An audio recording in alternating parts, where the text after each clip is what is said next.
I will define flamenco music as an gypsy Andalus art form. It's more than an art form.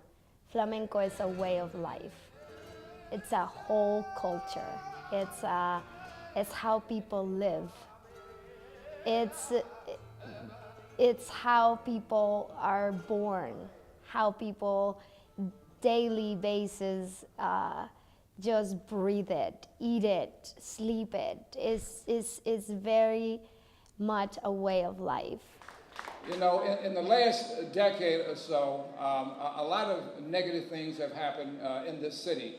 But I think from this point forward, I believe that you would agree with me that we are poised for greatness again, and we're going to bring this city back collectively. You know,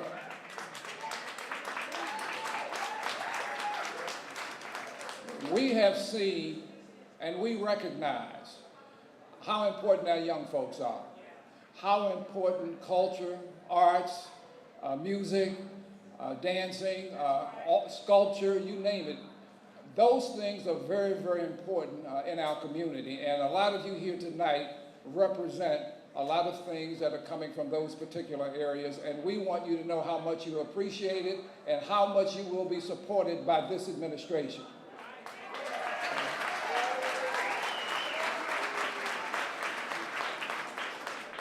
The idea that the arts and culture play a role basically in redevelopment is something that we have to really think about.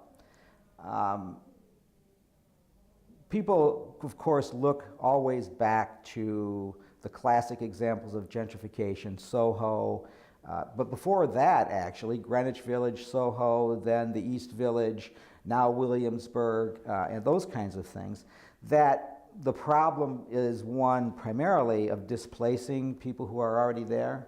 The case of the city of Detroit, which has got huge spaces that are abandoned, we're not really displacing people because they aren't there.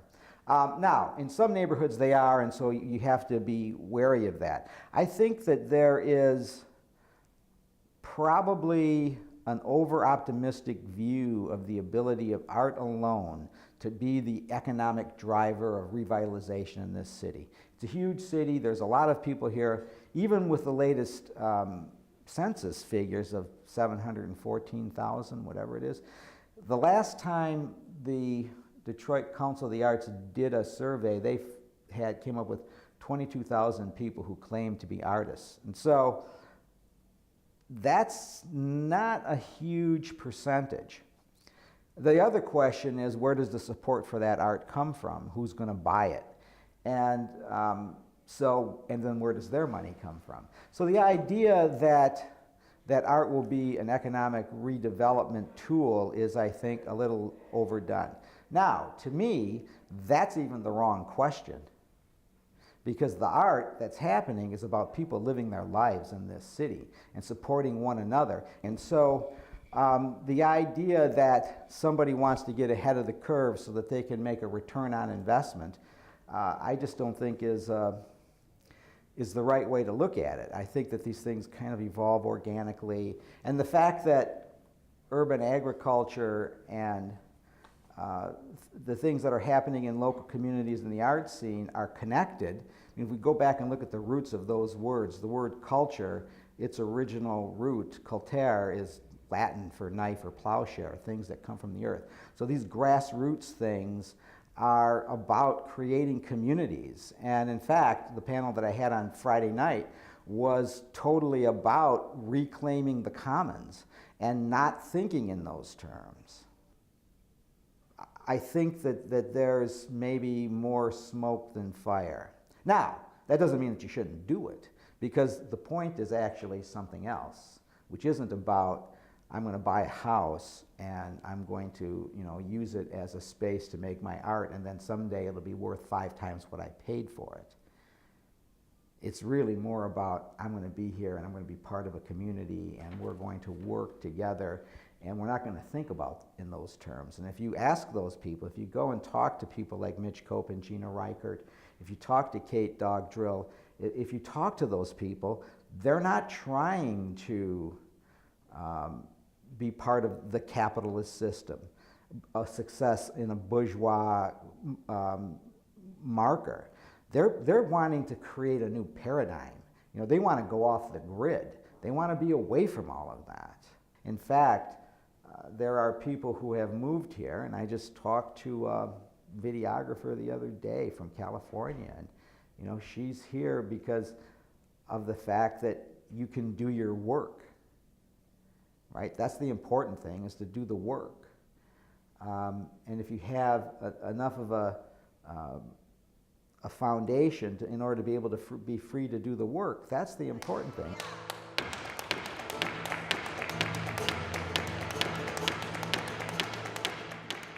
It's been a very lonely journey in the state doing this type of music, because you are doing a type of music that people have no idea what it is one.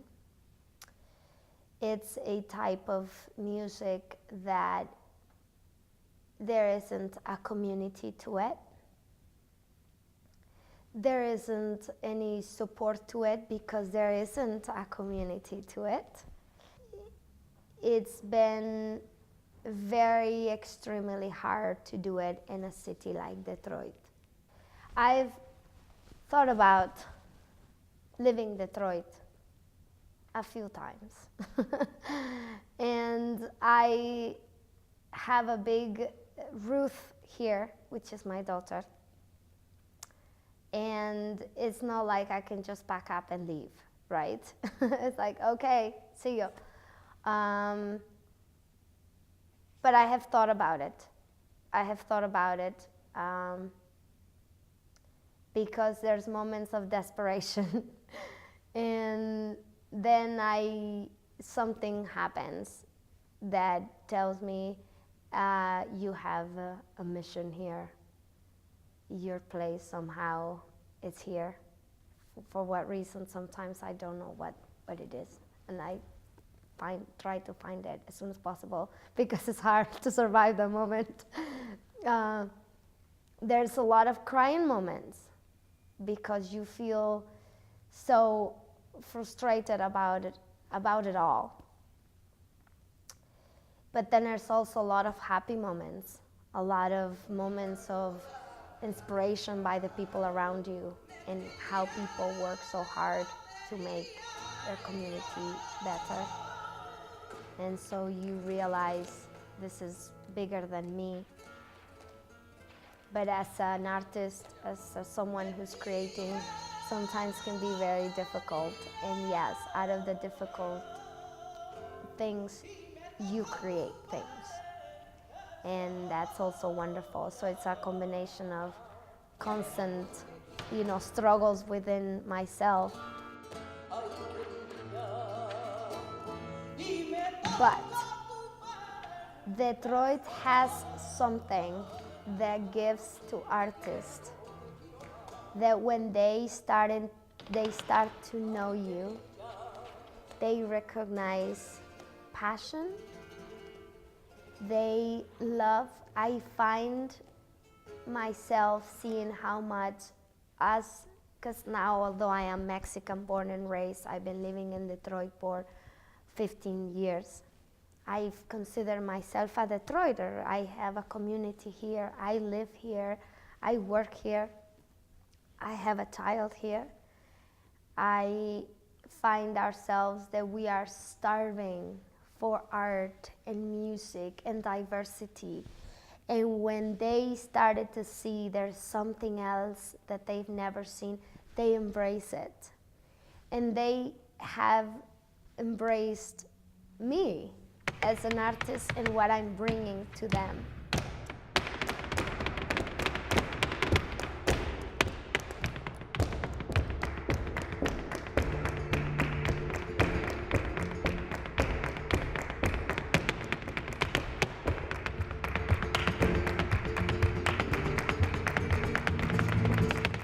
Loved La Chispa's performance at the DIA. What was amazing about it was, first of all, which was the dancing, was just amazing, and the music was amazing.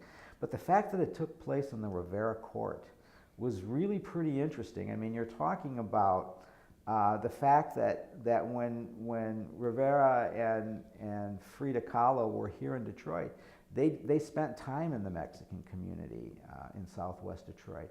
And so here's somebody who comes from that neighborhood, who's now back in the museum, you know, in front of, and I was in the crowd and I knew many of the people there. There were some really prominent collectors. It was quite amazing, the crowd that was there. Plus, people just kind of from the street, from the neighborhood who maybe had never even been to the museum. And so the fact that all of these different parts of the city came together around this idea of the fact that there's creativity and life in this city was probably the amazing thing.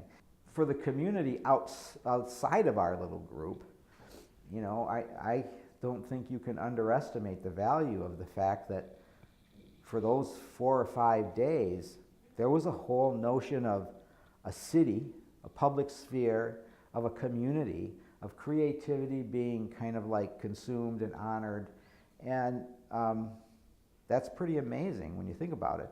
And for the people who came from outside of our area, I mean, people were talking about it in New York. Rocco Landsman, the head of the National Endowment of the Arts, came to Detroit to see ArtX.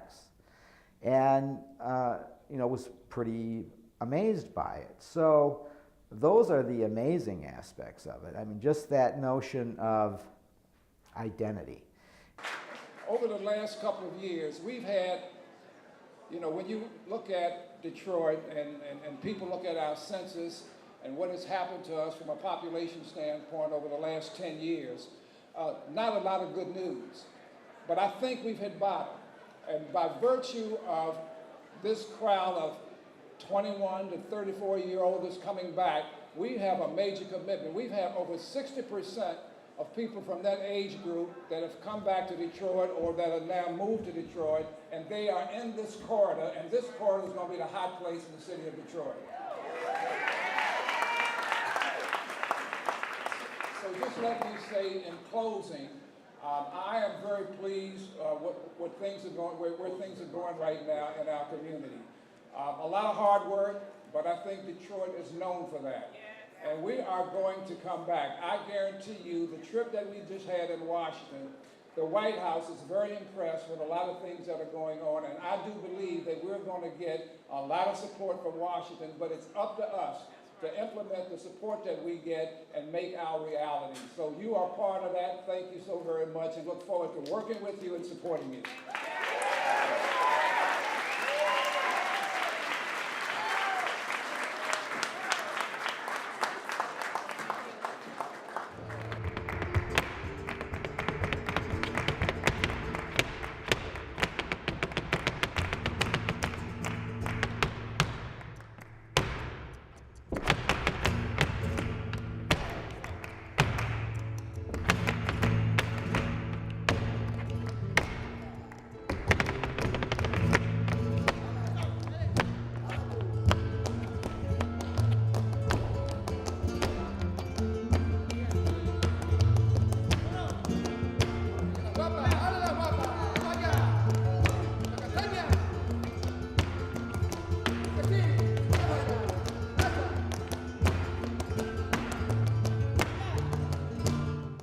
Patti Smith was quoted in the New York Observer this past fall telling people, don't come to New York. It's not a place that nurtures artists anymore.